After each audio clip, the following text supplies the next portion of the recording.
or Sharia, they allow husband and wife if they cannot live together despite all efforts, because Islam doesn't promote talaq or divorce, but Islam also allows. But if men and women, husband and wife, have difficulty in living together any longer, then they can separate it.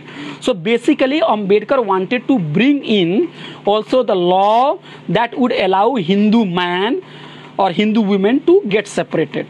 So what has happened, that Ambedkar wanted to do some radical reforms in Hindu laws.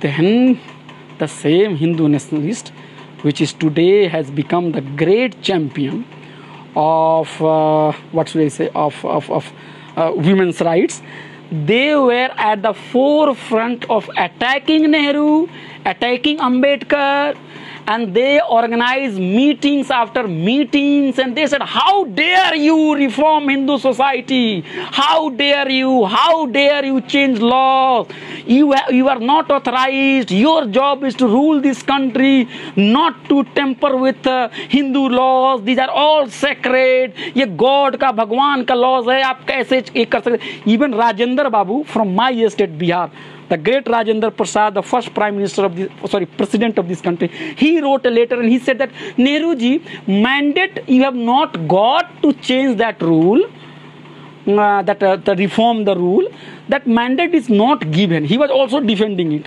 And you know what has happened? The Hindu right becomes so furious that they even fielded a candidate against Nehru in Allahabad in 1952, and that candidate, the opponent of Nehru, spoke against reforms, and he said, vote me because I stand against Hindu code bill and I stand against changing Hindu code bill. This is the reality.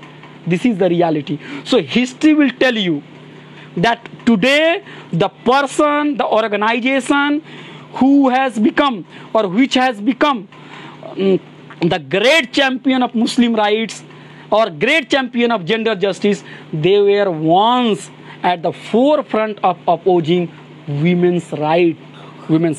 So this is, in my understanding, the benefit of history, to look at the same phenomena at different epoch, to look at the same thing in its shifting nature, how it is shifting. That is a great contribution. That is a great contribution of history. So I want to now conclude by saying it, that if you have to challenge Islamophobia, if you want to make a society just, if you want to make society equal and egalitarian and peaceful, then we have to counter Islamophobia, because it is breeding hatred, it is breeding tension in the society. How it could be countered?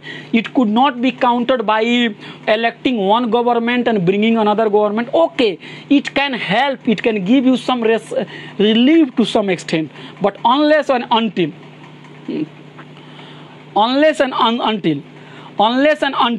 you read carefully history, you carefully critique history, unless we be careful about homogenizing thing, we critique homogenization, when we critique essentialization, we take benefit of sociology and history. When you look at things from historical point of view, from a political economic point of view, till that moment the problem will not be addressed. My friend Sanjay Kumar, who teaches at Motihari's Mahatma Gandhi University, he had sent me one message. I want to read it out. How to get rid of Islamophobia in India? We witness a kind of hate policy. Do you think there is a kind of political economy? Do you think that there is a kind of political economy behind it? What should be the strategy to counter the threat of it? Sanjay ji बहुत बहुत शुक्रिया. संजय जी हमारे senior थे JNU में और sociology में थे वो, और बहुत ही हम लोग उनसे बहुत कुछ सीखे हैं. थैंक यू संजय जी, आपने ये जो सवाल मुझे भेजा. देखिए, ये तो मैंने बात आपको बता ही दी. I have already told you कि yes, there is a political interest also, there is economic interest also. why there is a hatred, against Muslim, why there is a mechanism which is feeding material to keep Islamophobic tension, Islamophobic discourse alive. There is a politics. सब कुछ यूं ही नहीं होता है. We know that we have a government which is in power, which is very strong government, and at this moment it appears very strong, but very difficult to electorally defeat it. And the supporters of that government is saying that अभी तो 50 साल हम लोग रहेंगे, ठीक है. That kind of discourse is coming, that this regime is going to stay here for 50 years. This is real. I am not saying that it will remain 50 years, but it's a reality. It's a very serious challenge. I am not denying it. It's a very serious challenge. It's a very strong force, and opposition parties have to do a lot to give any challenge to that force. Now, your question is there any political economy perspective? Is there any economic interest? Yes, there is an economic interest. Our government, the government in power, has miserably failed on many issues to give relief to people. This is a fact. Railways, I want to give you a few examples. Those friends who are outside India, they send me some message and say, तुम लोग इतना criticise क्यों करते हो? मैं बोलता हूँ साहब, थोड़ा अमेरिका से भारत को मत देखिए, थोड़ा आइए इंडिया में भारत को देखिए. Please see India from India. ठीक है, आप लोगों को बहुत अच्छा लगता होगा वहाँ पे. यहाँ इतनी चीज़ें तस्वीर नहीं अच्छी है. सी, we first have massive privatization when this government came. We have increase in the price of diesel and gas cylinder. We have demonetization that has completely broken the backbone of Indian economy. Okay. Now we had some sectarian and very divisive politics which were being taken up by this government, be it abolition of 370 in Kashmir, doing away with the special character of the Kashmir. This must be condemned. Kashmir में जो 370 धारा हटाया गया वो बिल्कुल गलत था, बिल्कुल गलत था. ये भारत के संविधान के साथ ये धोखा था ये, क्योंकि हमने कुछ एग्रीमेंट उनके साथ किया है. उस चीज़ों को हम नहीं वापस कर सकते हैं अपने ब्रूट पार्लियामेंट के पावर पे, because the special character of Kashmir is not only the unique case. There are several states in the northeast and other regions also, some tribal regions also, where Indian state recognizes a special nature. So you are wrong to say it that Kashmir is also only enjoying it. No. So we have 370. Then we have this Citizenship Amendment Act that has completely shattered this country. It has created huge tension in this country. Hindus and Muslims, every day they discuss Hindus and Muslims. But there is also a hope. A large number of both Hindus and Muslims, particularly women, Dalits, lower classes, workers, they came out and they opposed this Qanun that no, we do not want any law that discriminates one community, that is based on religion, that violates the fundamental principle of secularism. They criticize, they hold rallies, they hold protests, dharna, julus, Shaheen Bagh. That is the embodiment of that protest, Shaheen Bagh in Delhi. The Khawateen, the Mahila of Khawateen Bagh, Shaheen Bagh, they protested. Hamari maa aur bahne, our sister, our friends, they came out. And you know, I have visited those places and I am telling you, please believe me, उनके चेहरे पे भारत के जो तिरंगे जो होते ना, उस पे उसकी पेंटिंग होती थी. उनके हाथ में they used to carry flag, they used to sing, they used to recite national anthem, they used to give slogan in favor of Mahatma Gandhi की जय हो, भगत सिंह जिंदाबाद, बाबा साहब अम्बेडकर जिंदाबाद, संविधान जिंदाबाद. It was everything very peaceful. But that protest was crushed forcefully. with the use of the police and the mighty state. I am not going to talk about it. You know it very well. So, and another incident, the world is fighting corona. The world is fighting corona. The world is struggling. We don't know when we will come out and breathe in open, when we will meet our own friends, when we will have tea with our friends at dhaba, when we will enter library, when we will go to shopping mall. We don't know. We don't know.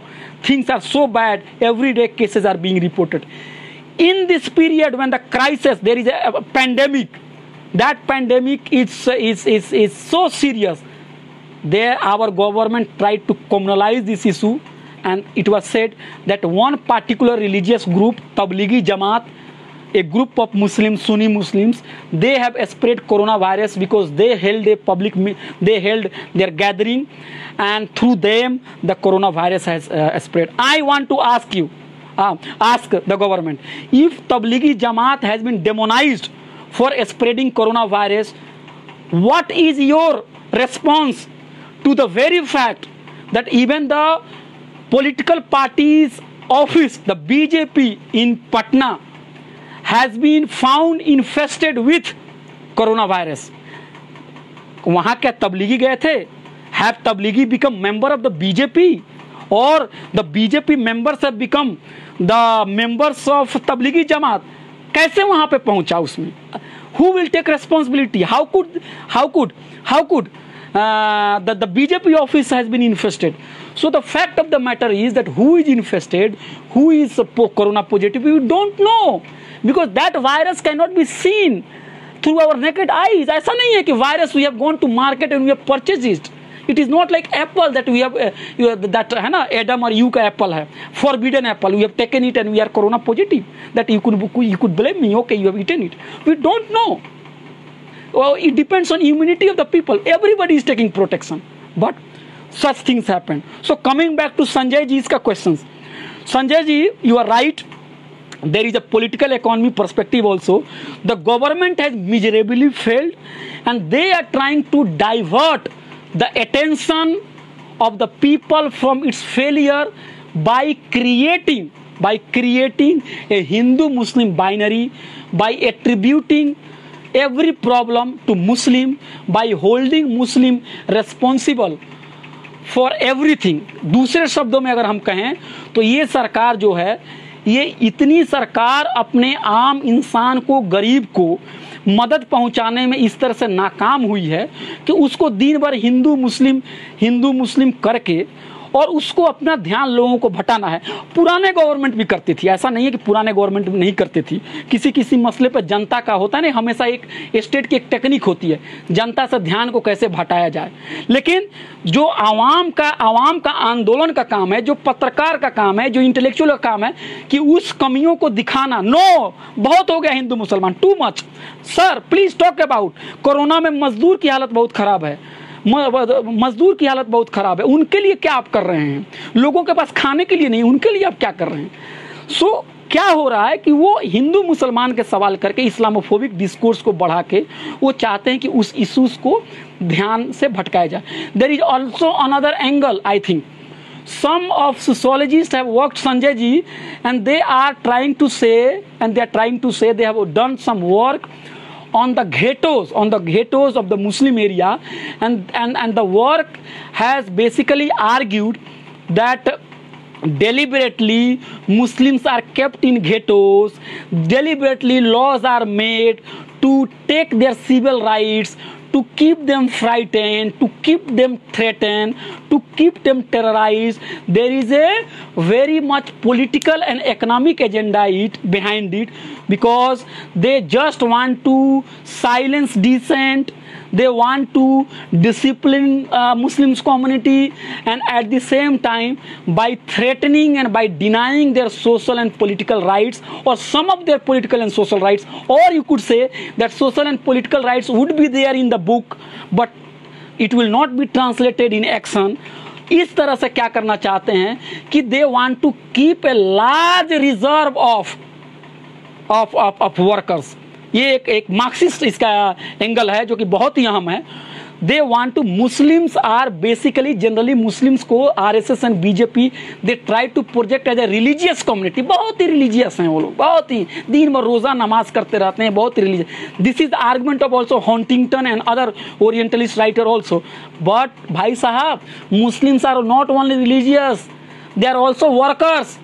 They are pulling rickshaws, they are working in factories, they are making beedis, they are selling vegetables, they are pulling thelas, they are doing all kinds of labor work they are doing. So by keeping that laws and by keeping them terrorized and threatened, what the very purpose is that Muslims should not, or any working class should not raise their voice for their rights. Dear friends, we know that in the time of Corona, when the government should have given relief packages to workers, what government is doing? They are doing away with the labor laws. They are increasing the hour of work from 8 hours to 12 hours. This work is increased, and you could see that massive attack होता है ना, बाल मुड़वाते ही ओले पड़ गए.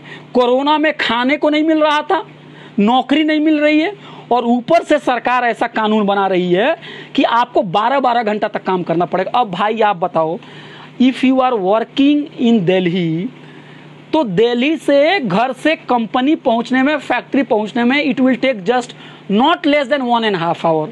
1.5 hour going and 1.5 hour is coming. So 3 hours you are spending on traveling.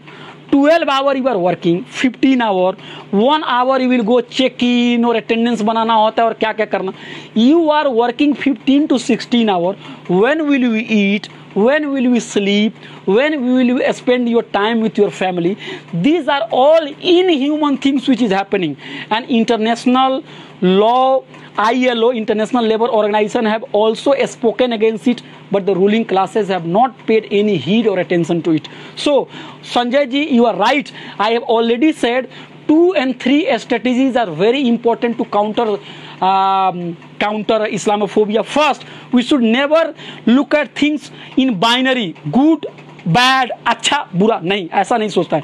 Second thing, never homogenize the reality. All Muslims are good, all Muslims are bad. ऐसा नहीं होता, इस तरह से नहीं, ऐसा नहीं करना है.